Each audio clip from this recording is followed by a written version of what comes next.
ஆமா சார், முட்டாளா இருந்துட்டேன். ஐயோ, முட்டாளா இருந்துட்டேன் சார். அதுவும் இந்த ட்ரக் இது அது இதுன்னு என்னென்னமோ சொல்லி பயமுறுத்திட்டாங்க. நானும் ரொம்ப பயந்துட்டேன் சார். நிஜமா இல்ல நிஜமாவே நான் ரொம்ப ரொம்ப வேதனையில இருக்கேன். ரொம்ப வேதனையா இருக்கு எனக்கு. ஐயோ, இப்படி என்கிட்ட காசு நீங்க நம்பவே மாட்டீங்க. நான் வந்து டாக்டரோட நகை எடுத்து கொடுக்கணும்னு சொல்லிட்டு நேற்று எங்க ஆபீஸ்ல இருந்து கடன் வாங்கி வச்சிருக்கேன். எனக்கு ரொம்ப கஷ்டமா இருக்கு. ஏங்க ஒருத்தன் காசு கேக்குறான்னா அதை யோசிக்க வேணாமா? ஏன் காசு கேக்குறான்னு? ஆமா சார், முட்டாளா இருந்துச்சு. அதுவும் இல்ல சார், இது வேற பயமுறுத்துறாங்க. இந்த மாதிரி இந்த இந்த இது வந்து 2 வருஷமா உங்க ஆதார மிஸ்யூஸ் பண்றாங்க அப்படின்னு சொல்லிட்டு அந்த கொரியர் சர்வீஸ்ல இருந்து எனக்கு போன் பண்ணி சொன்னாங்க. எவ்வளவு பேருக்கு இந்த மாதிரி விழிப்புணர்வு சொன்னாலும் இதே மாதிரி ஏமாறுறவங்க ஏமாந்துட்டே தான் இருக்கீங்க. ஆமா சார், ஒண்ணும் எனக்கு அதை புரியல. அதனாலதான் உங்களுக்கு உடனே போன் பண்ணி இது என்ன இப்படி என்ன பண்ணலாம் ஏது பண்ணலாம் தான், அதுக்கு தான் நான் போன் பண்ணேன். போலீஸ் ஸ்டேஷன் தான் போகணும், வேற என்ன பண்ண முடியும்? காசுன்னு சொன்னா நீங்க உஷாராக வேண்டாமா? மத்தது எது வேணாலும் சொல்லட்டும். ஆமா சார், நான் அழுதேன் சார். என்கிட்ட காசு இல்ல, நானே கடன் வாங்கி வச்சிருக்கேன் சார். நிஜமா இல்ல நிஜமாவே நான் ரொம்ப ரொம்ப வேதனையில இருக்கேன்.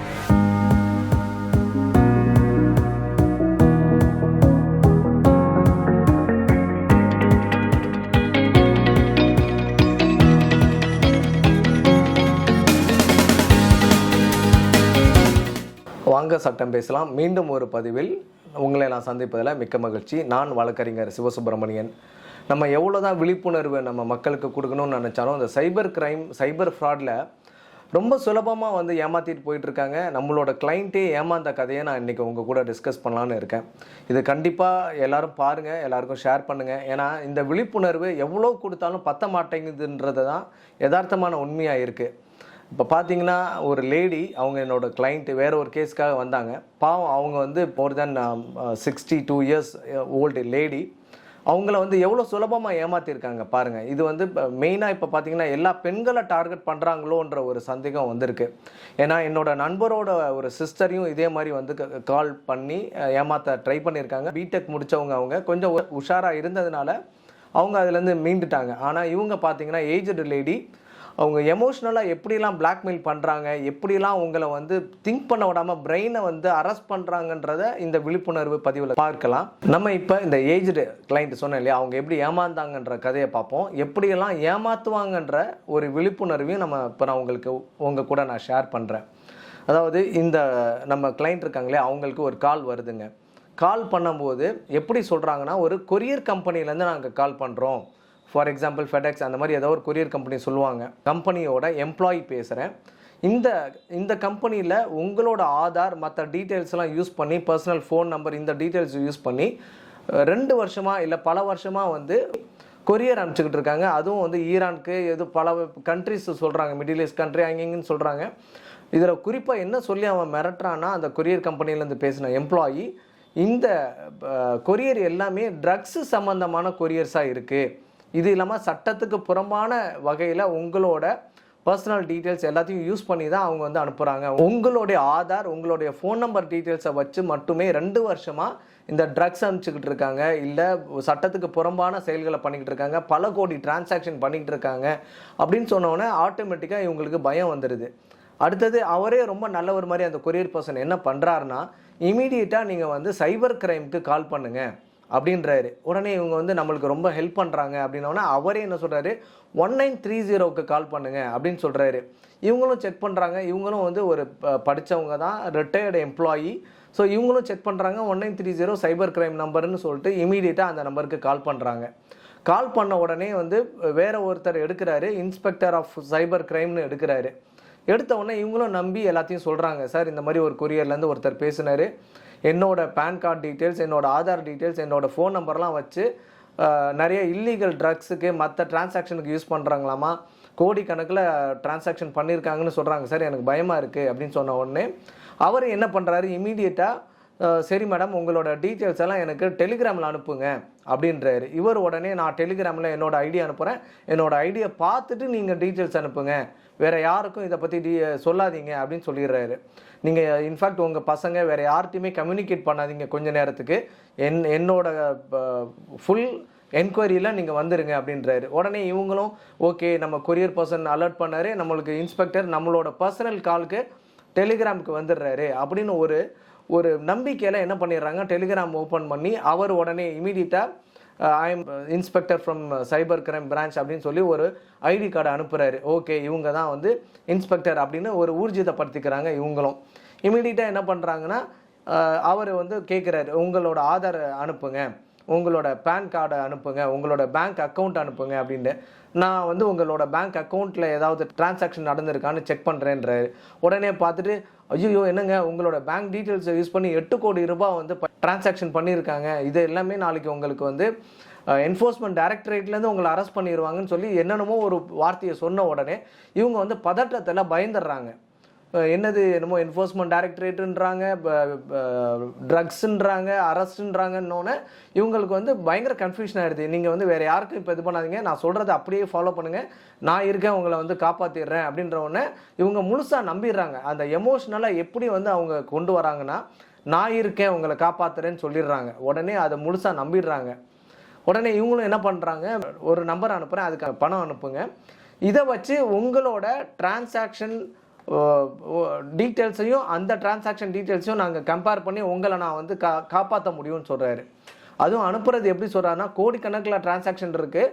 ஸோ நீங்கள் அனுப்புறது மினிமம் 50,000 அனுப்பிச்சா தான் டிரான்சாக்ஷன் நாங்கள் வந்து கம்பேர் பண்ண முடியும், அந்த டிரான்சாக்ஷன் வேவை வந்து நாங்கள் கம்பேர் பண்ண முடியும்னு சொல்கிறாரு. இவங்களும் வந்து சார் என்ன முன்னாடியே வந்து பேசி வாங்கிடுறாரு, உங்ககிட்ட எவ்வளோ இருக்குது பேங்க் அக்கௌண்ட்டில், கோடிக்கணக்கில் இருக்கா, எவ்வளோ இருக்குன்னு சொன்னோன்னே ஆட்டோமேட்டிக்காக இவங்க உண்மையை சொல்லிடுவாங்களே, இல்லைங்க எங்ககிட்ட 50,000 ரூபா தான் இருக்குன்னொன்னே, ஓகே மினிமம் 50,000 அனுப்பணும், அப்போ தான் எங்களோட டிரான்சாக்ஷன் டீட்டெயில்ஸை நாங்கள் வந்து அந்த வே வந்து எப்படி போகுதுன்றதை நாங்கள் வந்து பார்க்க முடியும்.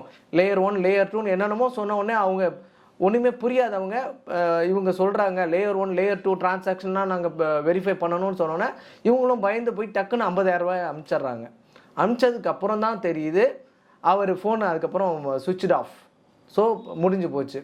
ஸோ இவங்ககிட்ட இருந்ததே 50,000 ரூபாய்னா அந்த 50,000 ரூபாயும் ஒரு தேவைக்காக கடன் வாங்கியிருக்காங்க. அவங்க இந்த மாதிரி ஏமாந்துட்டேன்னு சொல்லும்போது நம்மளுக்கு ஆதங்கம் தான் வருது. நம்ம எவ்வளோ தான் வந்து விழிப்புணர்வு எல்லாரும் சைபர் கிரைம் டிபார்ட்மெண்ட்டும் கொடுக்குறாங்க, போலீஸ் டிபார்ட்மெண்ட் கொடுக்குறாங்க, நம்மளை மாதிரி பல வந்து இப்போ YouTube channels, social media, news எல்லாத்துலேயுமே வருது. டெய்லியும் ஏமாறுறாங்க. இந்த மாதிரி ஃபோன் பண்ணி உங்ககிட்ட என்ன டீட்டெயில்ஸ் கேட்டாலும் அனுப்பாதீங்கன்றாங்க. வாட்ஸ்அப், டெலிகிராம், ஸ்கைப், எந்த ஒரு கால்லையுமே நீங்கள் போகாதீங்க. ஒரு லோக்கல் போலீஸ் ஸ்டேஷனில் போய் எல்லாத்தையுமே போய் பார்த்து பேசிக்க வேண்டியதானே. அதை விட்டுட்டு எடுத்த உடனே வந்து அவங்க கேட்குறாங்கன்னு நம்ம வந்து அனுப்புறது முட்டாள்தனம். எவ்வளோ நியூஸ் வந்தாலும் நம்ம அதை மறந்துடுறோம். எமோஷ்னலாக நம்ம அவங்களுக்கு அடிமையாயிடுறோம். அதுதான் உண்மை. ஸோ ஏன் ஒருத்தர் பணம் கேட்குறாரு அப்படின்னு நம்ம புரிஞ்சுக்கணும். ஸோ இப்போ இதே சைபர் கிரைம் ஃப்ராட் இன்சிடெண்ட் மாதிரி இன்னும் பல முறையில் வந்து ஏமாத்துறாங்க. அதில் இன்னொரு எக்ஸாம்பிள் நான் சொல்கிறேன். இல்லை எந்த மாதிரி வந்து ஏமாற்றுவாங்கன்றதுக்கு நான் ஒரு எக்ஸாம்பிள் சொல்கிறேன். அதையும் நீங்கள் கேட்டு கண்டிப்பாக தெரிஞ்சுக்கணும். நார்மலாக ஒருத்தங்க கால் பண்ணுவாங்க, நாங்கள் வந்து இந்த மாதிரி சிபிஐலேருந்து பேசுகிறோம், இல்லை என்ஃபோர்ஸ்மெண்ட் டைரக்டரேட்லேருந்து பேசுகிறோம், இல்லை சைபர் கிரைம்லேருந்து பேசுகிறோன்னு உங்களுக்கு கால் வரலாம். இல்லைன்னா ஒரு கொரியர் கம்பெனி, ஏதோ ஒரு கொரியர் கம்பெனி சொல்லுவான், இன்டர்நேஷ்னல் கொரியர் கம்பெனி சொல்லுவான், ஃபெடெக்ஸ்லேருந்து பேசுகிறோம், டிஹெச்எல்லேருந்து பேசுகிறோம், ஏதோ ஒரு கொரியர் கம்பெனி பேரை சொல்லிவிட்டு இங்கே வந்து நான் வந்து ஒர்க் பண்ணுறேன், உங்கள் நேமில் வந்து இவ்வளோ டிரான்சாக்ஷன் நடந்திருக்கு, கொரியர்ஸ் போகுது, இந்த நாட்டுக்கு போகுது, அந்த நாட்டுக்கு போகுது, உங்களது வந்து ட்ரக்ஸுக்கு யூஸ் பண்ணுறாங்க, ஆர்ம்ஸுக்கு யூஸ் பண்ணுறாங்க அப்படின்னு கண்ணா பின்னான்னு சொல்லுவாங்க. சொல்லி முடிச்சுட்டு அவங்களே வந்து லிங்க் கொடுப்பாங்க, இந்த லிங்க்கில் போய் சைபர் கிரைமுக்கு காண்டாக்ட் பண்ணுங்கள், இல்லை இந்த நம்பருக்கு கால் பண்ணுங்கன்னு. முன்னாடியே உங்கள் ஃபோன் நம்பரை இல்லை உங்களோட லிங்க் எங்கே போதோ அவங்களோட லிங்க்கை கொடுத்து வச்சுருவாங்க. இல்லை ஃபோன் நம்பர்னால் ஃபோனே கூட வந்து ஹேக் பண்ணி வச்சுருப்பாங்க. இப்போ நம்ம பார்த்த கேஸில் கூட பார்த்தீங்கன்னா அந்த ஓல்டு லேடியை வந்து எப்படி கால் பண்ணி நீங்கள் சைபர் கிரைமுக்கு கால் பண்ணுங்கன்னு சொன்னோன்னா அவங்க முழுசாக நம்பிடுறாங்க. அந்த கால் போனது பார்த்தீங்கன்னா இந்த சைபர் கிரைம் ஃப்ராட் பர்சனுக்கு தான் அந்த காலும் போகுது. அப்படி இருக்கும்போது நீங்கள் யாருக்கும் கால்லாம் பண்ணாதீங்க. ஏதாவது ஒரு பிரச்சனைன்னு உங்களுக்கு வந்ததுன்னா நான் இமீடியட்டாக லோக்கல் போலீஸ் ஸ்டேஷன் போகிறேன்னு மட்டும் சொல்லுங்கள். இன்ஃபேக்ட் இது உயர்நீதிமன்ற நீதிபதிக்கே இந்த மாதிரிலாம் வந்து வரும்போது நம்மலாம் வந்து சர்வசாதாரணமான பர்சன்ஸ். ஸோ எல்லாருமே விழிப்புணர்வாக இருக்கணும். நம்ம இமீடியட்டாக வந்து ஒரு லோக்கல் போலீஸ் ஸ்டேஷன் போய் நான் வந்து எல்லாத்தையும் கொடுத்துக்கிறேன், சப்மிட் பண்ணிக்கிறேன், நீங்கள் வந்து அங்கே டைரக்ஷன் கொடுங்கன்னு சொல்லிக்கணும். முதல்ல மக்கள் தெரிஞ்சுக்க வேண்டிய விஷயம் என்னென்னா, எந்த ஒரு ஸ்டேட்லேருந்து, டெல்லியிலேருந்து பேசுகிறேன், மும்பைலேருந்து பேசுகிறேன், இல்லை மகாராஷ்டிராலேருந்து பேசுகிறேம்பாங்க, ஸ்டேட்டோட டிஜிபி பேசுகிறேன்னு கூட சொல்லுவாங்க, எஸ்பி பேசுகிறேன்னு சொல்லுவாங்க. ஆனால் அந்த எஸ்பியோ இல்லை அந்த ஸ்டேட்டோட சைபர் கிரைம் இல்லை என்ஃபோர்ஸ்மெண்ட் டைரக்டரேட் யாராக இருந்தாலும் உங்களுக்கு லோக்கல் போலீஸ் ஸ்டேஷன்லேயும் உங்களுக்கு வந்து இன்ஃபார்ம் பண்ணணும். ஸோ நீங்கள் என்ன பண்ணணும்னா லோக்கல் போலீஸ் ஸ்டேஷன் போயிட்டு இந்த மாதிரி எனக்கு வந்து ஒரு த்ரெட் வந்திருக்கு அப்படின்னு சொன்னீங்கன்னாவே அவங்க கிளியர் பண்ணி கொடுத்துருவாங்க. அதை விட்டுட்டு இமீடியட்டாக வந்து அவங்களுக்கு ரெஸ்பாண்ட் பண்ணுறதை நம்ம தவிர்க்கணும். ரெண்டாவது, அவங்க எப்படி உங்கள் மைண்டை வந்து பிரெயின் வாஷ் பண்ணுவாங்கன்னா, உங்களை நாங்கள் டிஜிட்டல் அரெஸ்ட் பண்ணியிருக்கோம் அப்படின்னு சொல்லுவாங்க. டிஜிட்டல் அரெஸ்ட்னா, நீங்கள் இப்போ இந்த ஃபோனை வேறு யாருக்கும் கால் பண்ணக்கூடாது, வேறு யாருக்கும் மெசேஜ் பண்ணக்கூடாது, வாட்ஸ்அப் பண்ணக்கூடாது, டெலிகிராம் பண்ணக்கூடாதுன்னு இமீடியட்டாக நாங்கள் சொல்கிறத மட்டும்தான் நீங்கள் இந்த ஃபோனில் பண்ணணும். வேறு ஏதாவது பண்ணிங்கன்னா இமீடியட்டாக நாங்கள் வந்து உங்களை அரெஸ்ட் பண்ணிடுவோம் அப்படின்னு மிரட்டுவாங்க. தயவு செஞ்சு பயப்பட வேண்டாம். ஏன்னா இது நம்மளோட உரிமை. யாருக்கு வேணாலும் நம்ம இன்ஃபர்மேஷன் சொல்லலாம். நான் கூட அந்த அந்த அந்த ஓல்டு கிளைண்ட்டுக்கிட்ட சொல்லியிருப்பேன், ஏங்க நீங்கள் உங்கள் பையன்கிட்ட சொல்லலைன்னா அவங்க அந்த மாதிரி வந்து ப்ரெஷரைஸ் பண்ணுறாங்க. டிஜிட்டல் அரெஸ்ட்டும்பாங்க, அப்படிலாம் ஒன்றுமே கிடையாது.